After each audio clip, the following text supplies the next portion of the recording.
You cut out junk food, sugar, and carbs, but you can't seem to lose weight? This video is for you. How do I know? Because I was in your shoes. I could not lose the last 15 pounds of my baby weight, and I was mad. Well, hi, welcome back to my channel. My name is Shelly, and I'm a keto dietitian, and I struggled with my weight gain after the birth of my second child. He's now almost 8, and I went through this 3-year cycle of pretty much being fat. And I dive into the emotional and physical toll it took on my life in this video over here. It's my personal story, and you wanna watch it right after this video. And trust me when I say I was fat. I had 15 extra pounds on my body. I'm a pretty short girl. I'm 5 feet tall. Not only that, I was mad. I was hurt. My feet hurt. I got migraines, and you'll learn more about it in that video. But the really sad part that really killed me about this is that I'm a dietitian. And so I had to do and dive into research. And so I decided to switch from what we were taught in school, which is the standard American diet that everybody's supposed to follow, and that's perfect, because it failed me. And I'm sure it failed many of you. And I switched over to the keto, low carb, and anti-inflammatory lifestyle. You want to continue to watch that video. Through my research, I realized I made a lot of mistakes that pretty much kept me fat. And when I work with clients and I work with patients, a lot of us are alike. We've made some of these mistakes, and we're gonna go through them.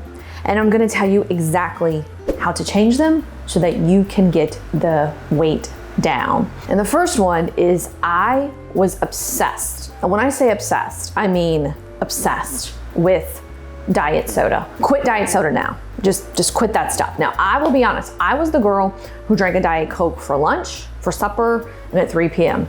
3 times a day. So it's 12 ounces of our soda, and 3 times 3 is 36 ounces. And while experimental studies, and this is where a lot of folks are gonna come argue with me, they're gonna be like, well, diet soda doesn't have any calories, and oh, Shelly, you know, the diet soda brands sponsor all of our conference. It took the place of my water. You know, there's still some thoughts in question. And even with the soda, some scientists have suggested that the diet soda may actually stimulate our appetite by stimulating our hunger hormones because of its altering of the sweet flavor, and it triggers dopamine in the brain, which causes us to become hungry. Now, I have to add a disclaimer that this has not been proven. So if anybody wants to come and leave a bad comment, I already said it's not proven. But the truth of the matter is that the diet soda replaced our water. And we know that water is important in weight loss. And let's talk about that. I was not drinking water like I should. I talked about in my keto hack video how we needed to be strategic about water. Look, I was the girl who did carry the water bottle around. I had it on my desk, I had it on my nightstand, I had it in the car, heck, I even had it in my bag. But was I drinking it?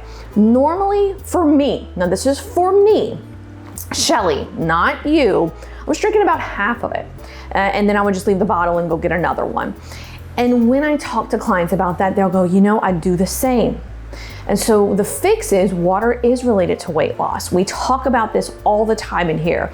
There was a study of overweight women that examined just by increasing water to 1 liter a day.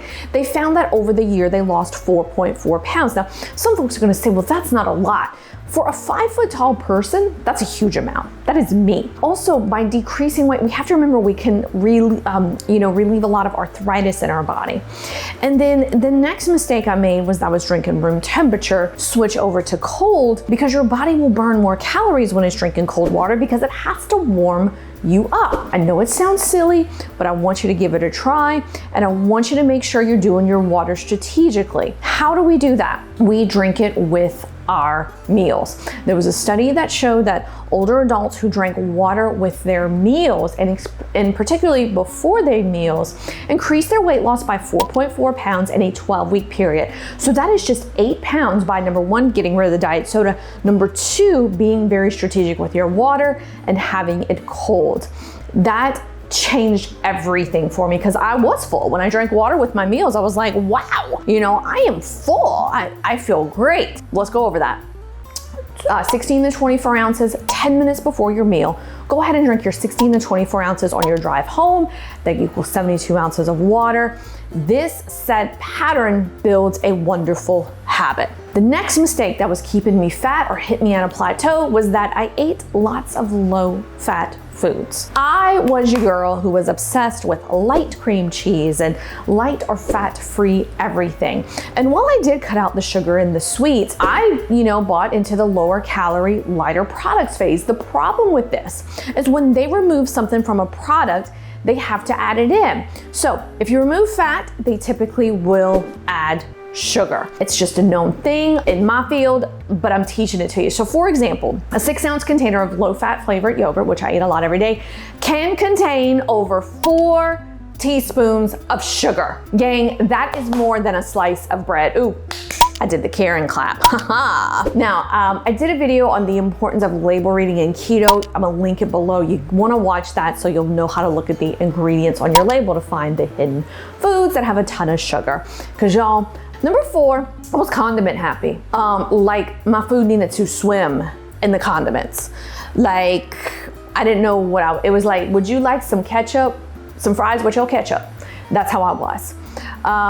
Or I added loads of fat-free sour cream. I love me some ketchup and some mustard. It's really no secret that ketchup and barbecue sauce are loaded with sugar. It's really no secret that the fat-free salad dressings have a lot of sugar. When I looked at the calorie amounts, because we are a kitchen and a clinic that does believe in looking at calories, I was getting up to 200 calories a day with just condiments. That's a huge amount, gang. That's pretty much the amount that's in a snack. Now, this one really hits home for a lot of my clients. And folks will say, well, I'm not really adding condiments. I'm like, sure you are. If you're having the basic whole wheat sandwich for lunch, you're adding some mustard, probably some ketchup. Maybe on your salad, some fat-free salad dressing. And then maybe even you're using the god-awful Molly McButter. These things add up. So my suggestion is take advantage of your spices and seasonings. These often do not have calories in them. My favorites. Redmond Real Salt. I love the Kevin's brand. I am from Louisiana. I use a lot of Cajun seasonings. Look at your 2 tablespoons of olive oil with vinegar. Look at your olive oil mayo. Y'all know I'm a huge fan of Primal Kitchen. I mix it with my olive oil because I'm bougie on a bayou. And this is a huge change for you all, but it makes a difference. My next mistake was my coffee was a milkshake. Shame on me. I'm gonna put my hand out and hit it because I'm from Louisiana where coffee is king, but I destroyed it. I was your pink packet girl, maybe even the blue packet girl. I did all the creamers. I know, y'all can fuss me, I am working on going straight to black coffee with just heavy whip. I'm pretty much there. I do add a little stevia to it. Your creamers, again, it's kind of like going back to the condiments. Even if you use the powder creamer, 28 calories, folks will say, well, that's not a lot, Shelly. Everything in moderation. Back away, old school dietitian. Those calories can add up. I really encourage folks to switch over to heavy whip. I know a lot of folks, are like, oh, you shouldn't be promoting dairy, but I love it. It is keto. And it really thickens the coffee. You don't need a lot of it. The next mistake that kept me fat was I ate fruit for a snack. This is where everybody is going to lose their cool. If you go on Instagram and type in #dietitian, #fruit, there's gonna be a ton of people that say, oh, well, fruit is the same and blah, blah, blah. No, it's not. There's something called the glycemic index. And a fruit like your watermelon has a glycemic index, I think of 85, 87, whereas raspberries are in the 36 to 38 range. And the glycemic index is the effect of those items on your blood sugar levels, right? It makes a difference, gang, no matter how you slice or dice it. I'm not getting paid by any fruit agency, so I am okay to say this. It's not true. If you're gonna pick a fruit, fruit is all over the place on the glycemic index scale. Please pick the berries. Those tend to be the lowest on the scale. And again, another simple way to look at it is the higher fiber the fruit, typically the lower the glycemic index. Now for me, do I eat fruit every day? I really don't. I kind of lost my flavoring for a lot of sweet foods when I switched over to keto, but you could do your raspberries with your meals. And I really encourage folks to have fruit with their meals. Raspberries, probably gonna be your best choice. The next mistake I made was I wasn't eating enough vegetables. Now I joke about when I post pictures on Instagram where I usually say now I eat more vegetables than most vegans do, because I really believe that I do, because I feel like vegans do a lot of grains and they still usually have a lot of inflammation. I was eating a few bites of frozen broccoli here and there, maybe had some lettuce on my sandwich. But what I did was with the sandwich is I did pretzels instead of some wonderful vegetables. And gang, I like vegetables. Most of my clients come in and they like them. We just don't do them. I've said time and time again in a lot of videos, I always say keep vegetables simple. Typically for lunch we do raw because we are at work, we're kind of running around with the kids. So you just get your 2 handfuls of spinach. You know, if you're doing a keto-friendly bread or if you're doing just a salad. At nighttime, just get the bag of the steamed vegetables, throw them in the microwave, put a tablespoon of your olive oil on top of it. Awesome. Great way to get those veggies in. My next mistake was I was eating those god-awful granola bars. Y'all, I was fully brainwashed by the food industry. I was so stupid. I personally wanted to be a media spokesperson so bad. I did make some mistakes. You know, you may find some old footage of me promoting some granola bars. I am sorry. So I am admitting it. So please forgive me because that was back in my stupid days. When I started researching and realized, hey, I couldn't lose this weight, I realized that the granola bars in the store, y'all, are our enemies, like enemies. Kind of like the evil stepsisters, they're enemies. They're like the Real Housewife with the knife in the back. Terrible.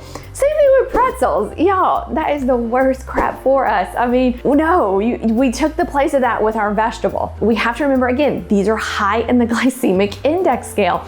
And studies have shown, I always talk about this one study with PCOS, that they put folks on a low glycemic diet, same calories as folks on a low fat diet, same calories. The folks on the low glycemic index lost more weight, decreased their insulin resistance.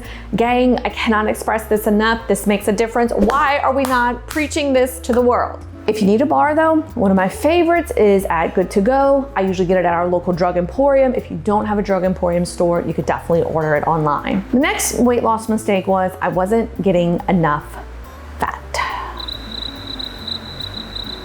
I said it. That is fuel, y'all. That is fuel. Oh, Shelly, all that fat is gonna increase your cholesterol and you're gonna die of a heart attack. Not if you get the right fat in. Y'all, in school, they scared us so to death with fat. Cardiac rehab still scares people with fat, which is a dang shame because they're just promoting fruits and vegetables and that's it, and like some terrible chicken breast, and they still come back with bad lab values. Fat really is just torn up, and I get it. You know, we kind of talked about this before. There's some things we do want to avoid, like your trans fats. We want to avoid, you know, some of those salad dressings that have those soybean oils, but times are changing.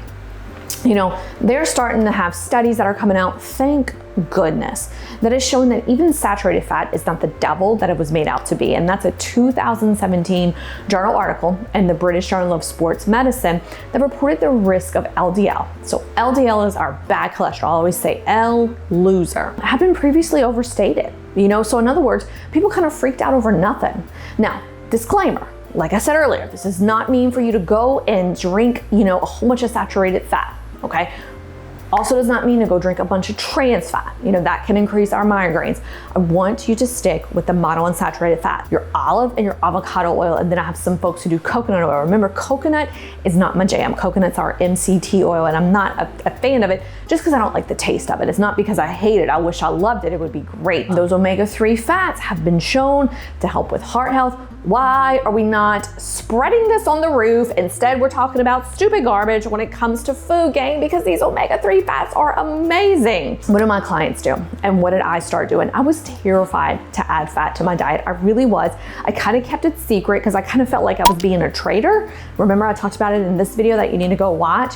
I simply started adding a little bit of olive oil. I started with 1 teaspoon, and now I'm up to 2 tablespoons of olive oil on my salad at lunch, supper, and I add 1 tablespoon to my breakfast. That was it. The final mistake that made me fat is gonna be a difficult pill for a lot of folks to swallow, and that was gluten. This one's really difficult to talk about because it is a huge fight in my profession. I always have this fear that, you know, folks are really gonna, you know, maybe put a nasty Facebook message with me. I cut gluten because I had migraines. I didn't cut gluten at first to lose weight. When I cut gluten, literally in 2 weeks, I had dropped 5 pounds. And I was like, wow, my stomach really flattened out and I felt so much better. So while some folks will say, well, it's personal that you're saying this, I kind of read into it a little bit. And we're finding studies that shows that gluten can increase inflammation, and that we're finding studies that say there's a relationship between inflammation and weight gain. And so if my body was inflamed and I cut the gluten and it resulted in weight loss, I would kind of believe that, hey, that, you know, is a good thing. I personally, when I work with folks, we talk about their diet, and I recommend low gluten foods, okay? Many switch over to gluten-free, some stay low gluten. I really leave it up to you, but for me personally, cutting gluten was probably the best thing that I have done on this diet plan. Next would be adding the olive oil. So inflammation in the body can lead to insulin resistance. A lot of us recognize that. Now, leptin is a key hormone that tells the brain when to eat, when to stop eating, and when to speed up or slow down our metabolism. Research is suggesting that leptin functioning is altered with weight gain and inflammation. So I cut the gluten and the weight fell off, the migraines went away. And I always tell folks, let me be clear, I was terrified to add fat and cut gluten. I kept it secret, but I was really desperate because I was in pain. I tell folks all the time, the top of my foot, it literally felt like I was on fire, and my head hurt. I just was slow. I was sluggish. I thought the pain would never go away. I just thought that this was part of the aging process. And when I switched over this, when I recognized these mistakes and changed them, I lost that final 15 pounds. And to continue on the personal story of why I transitioned over to this lifestyle, remember, click over on that video. And gang, I wish you all an amazing day.